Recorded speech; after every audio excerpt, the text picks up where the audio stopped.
ভাইয়া, আমার না কাজের খুব দরকার, আপনার দোকানে একটা কাজ দিবেন আমাকে? না ভাই, আমার কাজের লোক লাগবে না, আপনি যান 3 থেকে। ভাই ভাই, আমার কাজের খুব দরকার ভাই, আপনার দোকানে একটা কাজ দেন ভাই, আমি 3 দিন হলো না খার আছি ভাই।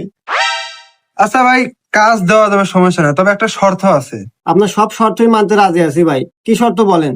শর্তটা হচ্ছে যে প্রথম কাস্টমার কাছে তোমাকে বিক্রি করতে হবে, সে যেন ফেরত না যায়। কিভাবে বিক্রি করবে সেটা তুমি ভালো জানো, যদি পারো তাহলে তোমার চাকরি কনফার্ম। আপনাকে অনেক ধন্যবাদ মহাজন, আমি পারবো, তাই দোকানে বসি। ভাইয়া একটা শার্ট দেখান। এই দেখেন ভাইয়া, এই শার্টটা দেখেন, এই শার্টটা আপনাকে অনেক সুন্দর লাগবে ভাইয়া। ভাই দাম কত? ভাইয়া 1000 টাকা। না ভাই, বেশি হয়ে যায়। আচ্ছা ভাইয়া, আপনি 800 টাকা দেন। না ভাইয়া, তাও বেশি হয়ে গেল। আরে ভাইয়া, দাম তো বেশি হয় না, আসলে এই শার্টের সাথে আমাদের একটা প্যান্ট ফ্রি আছে। শার্টের সাথে প্যান্ট ফ্রি? আচ্ছা ভাই, তাহলে প্যাক করে দেন। ভাইয়া, এই শার্টের